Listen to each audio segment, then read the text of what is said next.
आपल्या विद्यालयाचे उपमुख्याध्यापक आदरणीय नाडेकर सर, आपल्या विद्यार्थ्यांच्या शिक्षिका आदरणीय संदीप मॅडम, आमचे सहकारी सावळे सर, आमच्या सहकारी मिताली मॅडम आणि तसेच सर्व विद्यार्थी मित्रांनो, आज 15 ऑक्टोबर सांगितलं मामून सरांना सांगितलं की डॉक्टर ए.पी.जे. अब्दुल कलाम आपण दिसेल नाम ओळखतो, भारताचे भूतपूर्व माजी राष्ट्रपती, पण माजी राष्ट्रपती बनण्याच्या आधी ते एक चांगले शिक्षक होते. कारण त्यांनी सांगून ठेवलं आहे की मला राष्ट्रपती म्हणून माजी राष्ट्रपती म्हणून ओळखण्यापेक्षा मला एक शिक्षक म्हणून ओळखलं तर मला आनंद वाटेल. आणि त्यांची आज जयंती आपण सरकारच्या आदेशाप्रमाणे त्यांची जयंती आपण वाचन केंद्रात म्हणून साजरी केली. मला तुम्ही अनेक वेळेस तुमच्या कानावर शब्द ऐकले असते की वाचा तर वाचा. आपण जे मन अनेक ठिकाणी वाचतो की वाचा तर वाचा. त्याचा अर्थ काय की आपण वाचन केलं तर आपलं जीवन सुधरेल आणि आपण वाचू. बरोबर, म्हणजे वाचन आपल्या जीवनासाठी ऑप्शन आवश्यक आहे. जसं आपल्याला अन्न आवश्यक आहे, निवारा आवश्यक आहे, तसं आजच्या काळात टिकण्यासाठी वाचन आवश्यक आहे. म्हणून म्हटलंय वाचा तर वाच. आता वाचनाचे अनेक माध्यम आहेत. पूर्वी आपला भारत देश जो आहे खूप प्राचीन आहे.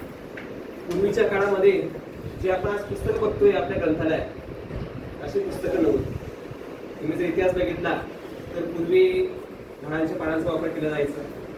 त्याच्यावर वेगवेगळ्या शाईने निसर्गाच्या शाईने तयार करून त्या ठिकाणी बोलणे किंवा त्या किसने त्या ठिकाणी लिहिलं जायचं पक्षात. मग नंतर आधुनिक क्रांती आपण पाहिले की अनेक घडामोडी घडल्या. अनेक देशांनी विकास कसा व्हावा किंवा आपल्याला त्या ठिकाणी आधुनिक पद्धत कशी वापरता येईल, आणि मग त्या ठिकाणी कागदाचा शोध लागला. आणि कागदाचा शोध लागल्यानंतर मग पुस्तक रूपी आणि ब्लॅक अँड व्हाईट पुस्तक रूपी त्या ठिकाणी लोकांना वाचन करण्यासाठी पुस्तक अवेलेबल होते. नंतर आपण पाहतो हळूहळू बदल होत गेले. नंतर रंगीत प्रिंट यायला लागल्यात. आता आपण डिजिटल त्या ठिकाणी पुस्तक पाहतो, ई बुक पाहतो की स्वरूप बदलतंय. म्हणजे जसं त्या ठिकाणी काळ बदलतोय तसं त्या ठिकाणी प्रत्येक गोष्ट बदलते. आपण पाहतो की आपला जो भारत देश आहे, हा भारत देश खूप विद्वान लोकांनी त्या ठिकाणी आपण पाहतो की या भारत देशामध्ये खूप विद्वान लोक घडून गेले. आणि विद्वान लोक जे झालेत ती फक्त एकाच कारणामुळे झाली, ती फक्त वाचनामुळे. आपण अनेक विद्वानांची आर्यभट्टापासून जर ऐकलं असेल तर आजच्या काळातले हे ए.पी.जे. अब्दुल कलाम असतील किंवा डॉक्टर बाबासाहेब आंबेडकर असतील किंवा महात्मा फुले असतील, शाहू महाराज असतील, हे कशामुळे एवढे प्रगल्भ झाले किंवा त्यांच्यामध्ये एवढी आधुनिकता सरली कसं काय आली, तर फक्त वाचनामुळे.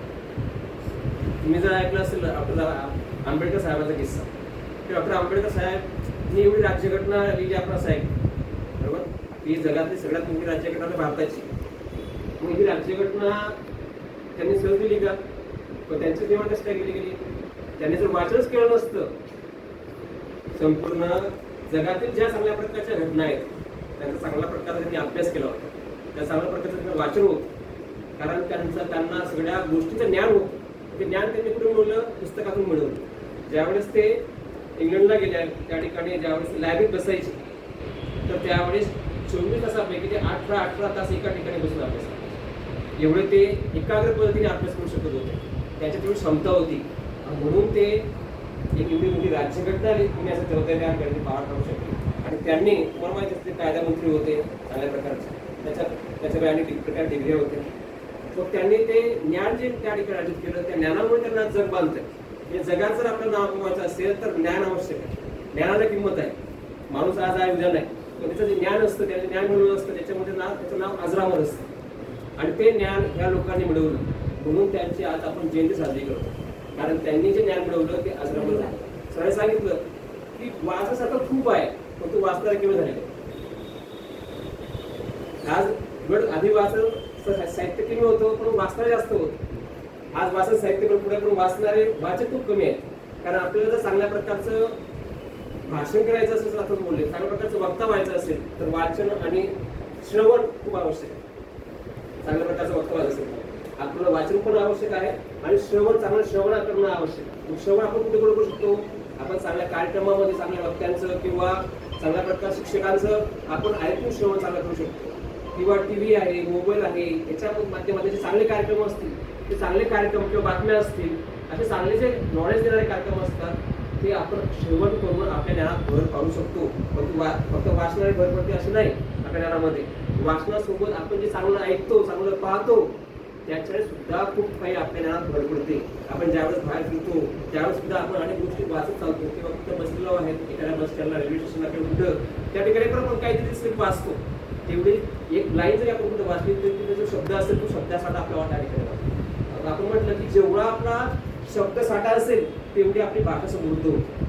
मग ती वाचण्याच्या बाबतीत असेल, बोलण्याच्या बाबतीत असेल किंवा वापरण्याच्या बाबतीत असेल.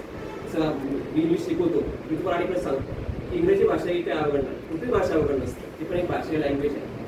फक्त एवढं आहे, आपली मातृभाषा मराठी आहे, बरोबर, आपली ती आई आहे आणि आई खूप जवळची असते आणि इंग्रजी भाषा परकी आहे, इंग्रज आपल्याला देऊन गेले, परंतु ती सुद्धा भाषा आपल्याला येणं आवश्यक आहे. आणि ती जर कुठली भाषा आपल्याला शिकायची असेल तर सरांनी सांगण्याप्रमाणे सांगतोय की शब्दसाठा खूप महत्वाचा आहे. आपण त्याला ग्लॉसरी म्हणतो किंवा शब्दसंग्रह म्हणतो. तो ज्या भाषेचा आपल्याला समृद्ध असेल ती भाषा आपल्याला सोपी होती. कारण आपण मराठी लहानपणापासून ऐकतोय, बरोबर, आपण शाळेत तर नंतर आलो, परंतु घरी आपण लहानपणापासून ती मराठी किंवा हिंदी ऐकतोय म्हणून आपण ती समृद्ध होत गेली. म्हणजे श्रवणाने आपण ते शब्द ऐकले, फक्त ऐकत गेलो आपण, तोपर्यंत आपण पुस्तकात ते शब्द वाचले नव्हते शाळेत यायच्या. श्रवणामुळे आपण ती भाषा शिकलो, मराठी भाषा असेल किंवा हिंदी भाषा असेल.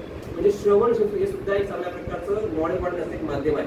तुम्ही टी व्ही पाहत असाल, टीव्हीवर ABC नावाचा प्रोग्राम दरवर्षी येतो, त्याचे अमिताभ बच्चन त्या ठिकाणी ते कार्यक्रम होस्ट करतात, मला माहिती. त्या ठिकाणी जे काही स्पर्धक असतात ते सर्वसामान्य कुटुंबातले पण असतात, गरिबीतले पण असतात किंवा तरुण मुलं पण असतात. आता त्यांना एवढ्या प्रकारची उत्तर देणं आणि एवढ्या प्रकारचं त्या ठिकाणी करोड रुपये मिळवणे कशामुळे शक्य होतं? फक्त वाचनामुळे, अभ्यासामुळे किंवा त्यांनी केलेल्या ज्ञानामुळे. ते करोड रुपये कमवून त्या ठिकाणी नाव मोठं करतात. किंवा आज तुम्ही ऐकलं असेल MPSC, UPSCच्या माध्यमातून खूप मुलं अभ्यास करून त्या ठिकाणी मोठे मोठे अधिकारी होतात. मग त्यासाठी त्यांना खूप वाचन करावं लागतं. आणि जे वाचन केलं ते जर आपण शेअर केलं, एकमेकांवर डिस्कशन केलं त्याविषयी, तर ते अधिक त्या ठिकाणी समृद्ध होतं. म्हणून माझं एक तुम्हाला ह्या वाचन करणारी कल्पनेचं आव्हान आहे की आपल्या विद्यालयामध्ये चांगल्या प्रकारचं ग्रंथालय आहे. तुम्हाला तुम्ही नशीबवान आहात की तुम्हाला चांगल्या प्रकारचं ग्रंथालय अवेलेबल आहे. साधारण पुस्तकं या ठिकाणी आहे. तुम्ही जर ते पुस्तकांचा वापर केला आणि पुस्तकं वाचली, तुमच्या ज्ञानात भर टाकली, तरच वाचन प्रेरणापासून तुम्ही प्रेरणा घेतली आणि तुम्ही कधी चांगल्या प्रकारचं वाचलं आणि तुमच्या ज्ञानात भर घातली, तुम्ही समृद्ध झाला की त्या दिवशी त्या कार्यक्रमाचा फलित त्या ठिकाणी आपल्याला मिळेल. म्हणून माझी तुम्हाला आग्रहाची विनंती आहे की यापुढे ते तुम्ही त्या ठिकाणी चांगल्या प्रकारचं वाचन करा. वर्तमानपत्र असतील, आपल्या लायब्ररी पुस्तकं असतील, पाठ्यपुस्तकं असतील किंवा जे काही तुम्हाला चांगल्या प्रकारचं साहित्य मिळणार. पुढे दिवाळी सुट्टी आहे, सुट्टीमध्ये जे काही चांगले विद्यार्थी असतात, मुलं असतात, ते दिवाळीनंतर येतात किंवा वेगवेगळ्या प्रकारचे मॅगझिन्स येतात, त्यावेळेस किंवा चांगल्या चांगल्या गोष्टींचे त्या ठिकाणी पुस्तक येतात, ते तुम्ही वाचा. कारण सुट्टीमध्ये फक्त सुट्टी म्हणजे फक्त बाहेर फिरणं, मजावरणं एवढं नाही, तर त्या सुट्टीमध्ये त्या ठिकाणी चांगल्या प्रकारचं आमंत्रण वाचन करणं हे सुद्धा आवश्यक आहे. त्याच्या आमंत्रण वाचनाने आपण ज्ञानात खूप भर घालते. कारण फक्त पाठ्यपुस्तकातच अभ्यासक्रम आपण अभ्यासला आणि पुढे गेलो असं शक्य होत नाही. कारण आपल्याला आमंत्रण होणं सुद्धा आवश्यक असतो आणि ते तुम्ही सुट्टीमध्ये त्याचा उपयोग करून मिळवाल अशी मी तुमच्याकडे अपेक्षा व्यक्त करतो. आणि या वाचन करण्यात देण्यापासून तुम्ही प्रेरणा घ्या आणि खूप वाचन करा, खूप अभ्यास करा, खूप मोठे व्हा आणि आपल्या शाळेचं, आपल्या कुटुंबाचं, आपल्या गावाचं, देशाचं नाव मोठं करा ही तुम्हाला मी विनंती करतो. धन्यवाद.